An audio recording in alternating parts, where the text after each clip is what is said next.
पिछले कुछ समय पहले दुबई से ड्राइवरी कर लौटे पंजाब के एक 30 वर्षीय युवक ने खूब सुर्खियां बटोरी थी। सुर्खियों का कारण था उसका भारत विरोधी बातें करना, जिसमें वो पंजाब को भारत से अलग करने की बातें करता था। वो हमारे देश की कानून व्यवस्था को चुनौती दे रहा था। वो भारत की अखंडता को ठेस पहुंचाने की बातें कर रहा था। जैसे ही उसकी मंशा और भारत विरोधी बातें लोगों और सरकार के कानों तक पहुंची और सरकार ने यह अनुभव किया कि ये व्यक्ति और इसकी विचारधारा का समर्थन करने वाले लोगों का इस प्रकार खुले घूमना भारत के हित में नहीं है, तो भारत सरकार के निर्देश अनुसार पुलिस ने अपना एक्शन प्रारंभ किया। परिणाम स्वरूप 30 वर्षीय खालिस्तानी अमृतपाल बहरूपिया बनकर इधर उधर भटकने को विवश हो गया। भारत के सख्त रवैये और पुलिस के एक्शन को देख विश्व भर में बैठे खालिस्तानियों का इकोसिस्टम हिल गया और जिसके बाद से खालिस्तानी समर्थक सोशल मीडिया के माध्यम से भारत का दुष्प्रचार करने में जुट गए। और जैसा कि आपको पहले ही बताया गया कि इन सब को लेकर भारत सरकार सतर्क है और ऐसे तत्वों के विरुद्ध कार्रवाई करने में भी पीछे नहीं रही है। और अब कार्रवाई की कड़ी में एक नया नाम जुट गया है, बीबीसी पंजाबी का। नमस्कार TFI में आपका स्वागत और मैं योगेश शर्मा आपको अवगत कराऊंगा कि कैसे भारत ने देश के विरुद्ध दुष्प्रचार करने वाले विदेशी मीडिया समूह बीबीसी पर कड़ा एक्शन लिया है और इस एक्शन का देश में चल रहे खालिस्तानी के प्रकरण से कनेक्शन क्या है, तो अविलंब आरंभ करते हैं। पिछले कुछ समय से खालिस्तान का प्रकरण लोगों के बीच वायरल है।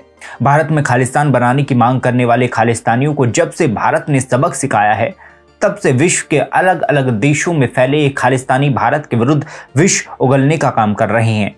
लेकिन भारत की व्यवस्थाएं इतनी तंदुरुस्त हैं कि जो खुलेआम खालिस्तान के पक्ष में नारेबाजी करते हैं और बड़े बड़े दावे करते हैं, वो आज बहरूपिया बन बैठे हैं। और खालिस्तानियों की स्थिति से हम आपको कई बार परिचित करा ही चुके हैं। ऐसे में अब हम आपको ताजा घटनाक्रम से परिचित कराते हैं जो बीबीसी से जुड़ा है। दरअसल हुआ यह है कि भारत विरोधी एजेंडा चलाने के लिए प्रख्यात बीबीसी पर भारत में ठोस एक्शन लिया गया है। बीबीसी पंजाबी न्यूज के ट्विटर अकाउंट पर भारत में रोक लगा दी गई। कई घंटों के निलंबन के बाद बीबीसी न्यूज पंजाबी का ट्विटर अकाउंट बहाल कर दिया गया। लेकिन बीबीसी पर भारत में हुई इस कार्रवाई को किसी सामान्य कार्रवाई की तरह नहीं देखा जा सकता।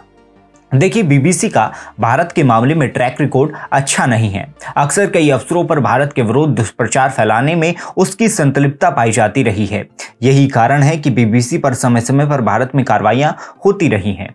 बीबीसी का भारत विरोधी एजेंडा निरंतर चलता रहता है। कुछ समय पूर्व ही इसके दिल्ली स्थित ठिकानों पर भारतीय आयकर विभाग की टीम ने छापेमारी की थी, जो 3 दिन तक चली और लंबी जांच के दौरान कुछ अहम दस्तावेज भी जब्त किए गए थे। इसके पहले इस विवादित मीडिया समूह ने भारत विरोधी एक 2 पार्ट की डॉक्यूमेंट्री बनाई थी, जिसका नाम दिया गया था इंडिया द मोदी क्वेश्चन। इस डॉक्यूमेंट्री के दोनों पार्ट में सिर्फ एजेंडा लेकर बीबीसी चली। मोदी को मुस्लिम का दुश्मन साबित करना, मोदी को मुस्लिम विरोधी सिद्ध करना, मोदी के शासन में मुस्लिमों पर बहुत अत्याचार हो रहे हैं, ये सिद्ध करना। इस डॉक्यूमेंट्री का तथ्यों और फैक्ट से दूर दूर तक कोई नाता नहीं था। इसका कोरा एजेंडा मोदी विरोध था और भारत की छवि को वैश्विक और राष्ट्रीय स्तर पर धूमिल करना था। लेकिन समय रहते भारत ने बीबीसी के इस एजेंडे पर नकेल कस दी और इसे भारत में बैन कर दिया। हालांकि बीबीसी के एजेंडे पर हुए इस प्रहार के बाद देश के वामपंथियों को गहरा खेद हुआ। उन्होंने सोशल मीडिया पर खूब आंसू बहाए। खैर, हम बात ताजा घटनाक्रम की करते हैं, बीबीसी पर हुए ताजा एक्शन की बात करते हैं। दरअसल खालिस्तान का मुद्दा सरकार के लिए सिर का दर्द बना हुआ है। भारत सरकार ने सुनिश्चित कर दिया है कि खालिस्तान जैसी किसी भी भारत विरोधी तत्वों को भारत में पनपने नहीं दिया जाएगा, जिसके चलते देश भर के खालिस्तानियों की धरपकड़ की जा रही है। खालिस्तानी अमृतपाल सरकार की इस कार्रवाई से भयभीत है। सरकार लगातार खालिस्तानियों के मंसूबों को कुचलने की दिशा में कार्य कर रही है।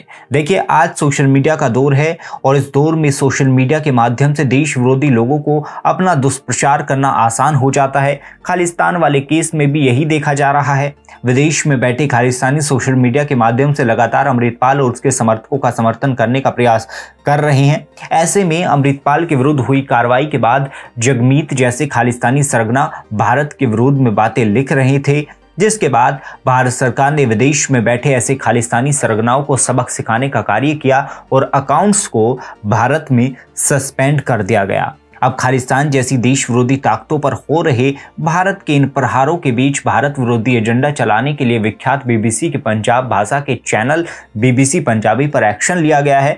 भारत सरकार का इस सशक्त कदम यही दर्शाता है कि भारत विरोध में दुष्प्रचार करने वाले किसी व्यक्ति या किसी भी संस्था को बख्शा नहीं जाएगा और उसके विरुद्ध उचित से उचित कार्रवाई की जाएगी। भारत के सख्त रवैये के कारण जो खालिस्तानी स्वर खूब सुनाई पड़ रहे थे, उन्हें देश की एजेंसियों और पुलिस के तालमेल ने एक ही झटके में शांत करने में सफलता हासिल की है। उम्मीद है कि भविष्य में भारत विरोधी एजेंडाधारियों के विरुद्ध इस प्रकार की कार्रवाइयों का सिलसिला ऐसे ही जारी रहेगा।